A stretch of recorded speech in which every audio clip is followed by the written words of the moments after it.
यशस्वी प्रधानमंत्री नरेंद्र भाई मोदी को जिते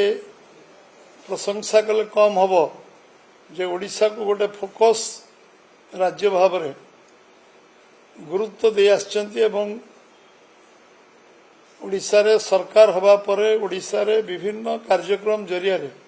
ओडिशा रो विकास को त्वरान्वित करिया पय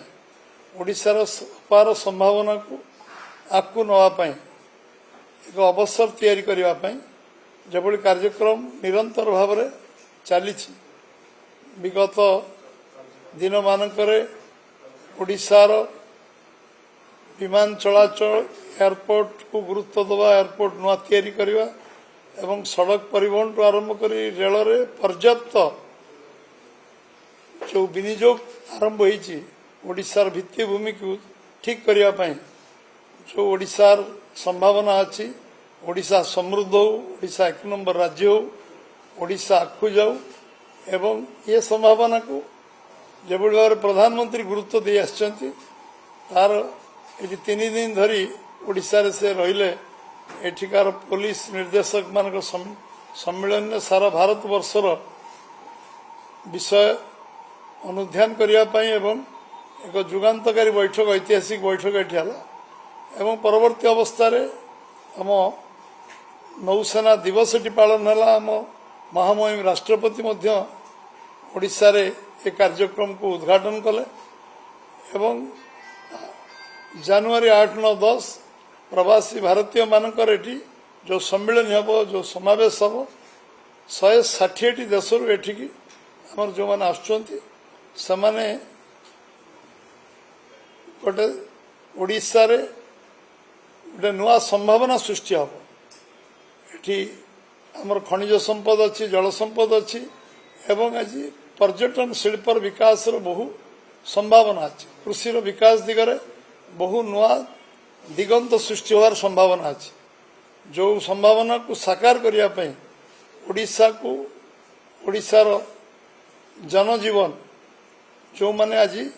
ओडिशा धनी ओडिशा लोक गरीब बोली जो स्लोगान था तो परिवर्तन करने आज प्रधानमंत्री जो प्रयास करचंती निश्चित भाव में ओडिशा प्रदेश भारतीय जनता पार्टी तरफ आम स्वागत करुचु जो 8, 9, 10 जो 160 देश आमर प्रवासी भारतीय माने आसवे तांको स्वागत संबर्धना भारतीय जनता पार्टी तरफ केवल करा जीवनी पूरा ओडिशार जनमानस 4.5 कोटी ओडिया लोक तांको स्वागत संबर्धना करिवे एवं जो जो जगह से माने 3 दिन सम्मेलन में विभिन्न आदान प्रदान हो केमती इंडस्ट्रियल फ्रेंडली हम ओडिशार शिल्प विनियोग जो माने करिवे समान मन रे धारणा हम पर्यटन शिल्प विकास हम अपार संभावना पर्यटन अवस्था अच्छी शिल्प हबार सब प्रकार व्यवस्था आम पाखे बंदर अच्छी आम पाखे रास्ता अच्छी आम पाखे रेल जोगाजोग अच्छी अपार संभावना अच्छी आम पूर्वज माने जो किसी व्यवस्था नथिला तो नौ वाणिज्य करुले विभिन्न देश को जाई आम ऐतिह्य संस्कृति परंपरार प्रचार करते एवं ओडिशार सुनाम को प्रचार करते सेतेबेले शिक्षा दीक्षा नथिला अमेरिकार 1% लोक जितेबाला साक्षरता नथिला सेतेबेले ओडिशार 10% साक्षरता था भागवत टुंगी कारण एवं से संभावना को सेतेबेले जो संभावना को आज उज्जीवित करने आम पूर्वज मानकर जो कठिन त्याग तपस्या साधना थिला ओडिशा पुणी थे समृद्ध हम ओडिशा विकसित हम ओडिशा विकसित हेले भारत विकसित हम ओडिशार गोटे बड़ योगदान 2036 विकसित ओडिशा 2047 विकसित भारत हम ये परिकल्पना जो कार्यक्रम होची से कार्यक्रम रे आमे माने समस्ते आपण जरिया रे मीडिया गोटे प्रमुख भूमिका रहिबो ये अवसर 8, 9, 10 नुहे आज जे वातावरण को आहरी आमे केमती साधारण लोक पर्यंत जीवंत भाव में पहुंचाई पारिबा ये गोटे ओडिशार संभावना ओडिशा रो गोटे टर्निंग पॉइंट एटा ये संभावना को आम समस्ते मीडिया बंधु मान कहबी सोशल मीडिया बंधु मान कहबी एवं आम साधारण लोक तुंडवाद सहस्र कोश समस्ते विषय चर्चा आलोचना आम सहर रु ग्रामांचल बंद करेंगे गाँ बंद करेंगे एवं आम जो जगह परिदर्शन करेंगे जो ऐतिह्य जगह अच्छी विभिन्न सेंसिटिव जगह अच्छी आम दल तरफ साधारण लोकों सहयोग रे स्वच्छ भारत कार्यक्रम ये काली पहर दिन 2 दिन स्वच्छ भारत कार्यक्रम हो आज किस जगह रही से कार्यक्रम को आम त्वरान्वित करूँ ये गोटे आंदोलन में परिणत स्वच्छ भारत प्रधानमंत्री कार्यक्रम एवं समस्ते पदयात्रा करेंगे सबू जिला हेडक्वार्टर मानक पदयात्रा करेंगे ये प्रवासी भारतीय मान को स्वागत करने उद्देश्य पदयात्रा करेंगे एभली कार्यक्रम अच्छी प्रधानमंत्री को भव्य स्वागत संबर्धना आगामी 8 तारीख दिन संध्यार भुवनेश्वर विमान बंदर दिज्व से भाईजाग आसवे ये पहुँचे व्यापक स्वागत संबर्धना दिज्व एवं सबू जिते प्रवासी भारतीय आसो जो मैंने विमान बंदर स्वागत संबर्धना करा एवं एक संभावना को उज्जीवित करने आम 4.5 कोटी लोक एकाकार हवा सारा भारत वर्ष जो माने पूर्वज माने प्रवासी भारतीय भाव में आसवे एठी को आम पर्यटन क्षेत्र को जीवा नवा बुलेवा एवं ताकू स्वागत संबर्धना करवा आतिथ्यतार ओडिशा केबे कमी नहीं कमजोर नुहे आतिथ्य आम समस्ते बहुत आगे अच्छा सब आम भव्य स्वागत संबर्धना करवा रुचिपूर्ण स्वागत संबर्धना करवा एवं समस्ते तादे सम्मिलित हवा एकाकार हवा एवं ओडिशार जस जो ये जो आमे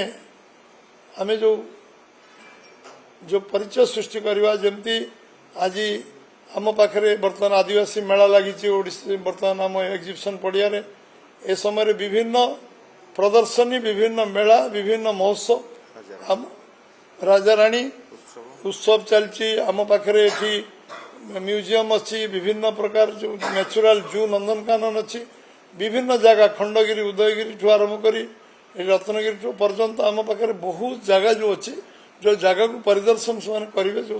से करेंगे ये कथा को नहीं वार्ता सारा विश्व में प्रचारित हो सारा विश्वर ये जो जो संभावना अच्छी से जो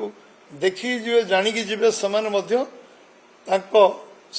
कथा को प्रचार प्रसार करेंगे ये व्यवस्था को त्वरान्वित करवा मु भावुची मीडिया गोटे बहुत बड़ योगदान सबू मु सारा ओडिशार जनसाधारण को आह्वान करी ये 3 दिन गोटे उत्सव मुखरित ओडिशा उत्सव मुखरित हो आमर आतिथ्यता समस्त को प्रदान करिवारे आमे समस्ते सहयोग करूँ एवं ये कार्यक्रम महामहिम राष्ट्रपति 10 तारीख आसुचंती प्रधानमंत्री 9 तारीख आसवे रात्रि रही करेंगे 10 तारीख कार्यक्रम जोग देवे 8 तारीख प्रधानमंत्री आसवे 9 तारीख कार्यक्रम जोग देवे एवं आज संध्यारे आसुचंती आम वैदेशिक व्यापार मंत्री जे नोडाल डिपार्टमेंट एक्सटर्नल वैदेशिक व्यापार विभाग ओडिशार सरकार आमर मुख्यमंत्री मोहन माझी नेतृत्व तत्वावधान में कार्यक्रम समीक्षा रेगुलारली होउची पूरा मॉनिटरिंग होउची व्यवस्था होउची केमती सबु प्रकार ओडिशा सरकार तरफ से व्यवस्था ठीक ठाक हो पार एवं एक मॉनिटरिंग कर केंद्र सरकार आमर वैदेशिक व्यापार विभाग ये सब विभाग को आमर जो कार्यक्रम को समस्ते अकुंठ चित्तर लगी आम सांसद विधायक आम कार्यकर्ता समस्ते ये कार्यक्रम लगे सहित साधारण लोक एवं जो माने आम ओडिशा रे विभिन्न इंटेलेक्चुअल अच्छा समस्त आग्रह इच्छा अच्छी प्रथम थर पर ये एक प्रवासी भारतीय सम्मेलन आम ओडिशा रे होता कारण ये कार्यक्रम को आम स्वागत करुँ भारतीय जनता पार्टी तरफ एवं भव्य कार्यक्रम को प्रधानमंत्री राष्ट्रपति एवं आमर जो मैंने आमे बहुत अभिनंदन जनाऊँ धन्यवाद जनाऊँ स्वागत करुँ एवं आम ओडिशा तरफ ये कार्यक्रम सफल करने सब प्रकार चेष्टा उद्यम आम करूँ ये विषय आपण को अवगत करने आज ये संवाद वार्ता थिला एक व्यापक एमती करा ये विषय आपण माने ओडिशार जन सचेतन नागरिक हिसाब से आपण चतुर्थ स्तंभ हिसाब से ये कार्य को आपको ने समस्त कलेक्टिव रेस्पॉन्सिबिलिटी अच्छी केवल सरकार नुहे बीजेपी नुहे समस्त दायित्व अच्छी गुरु दायित्व अच्छी ये को आम आपको ना समस्त बहुत बहुत धन्यवाद। हाँ सब जिले में पदयात्रा काली हम परदिन हम काली परदिन पदयात्रा हम एक स्वागत प्रवासी भारतीय मानकर उद्देश्य पदयात्रा हम स्वागत अवसर हम।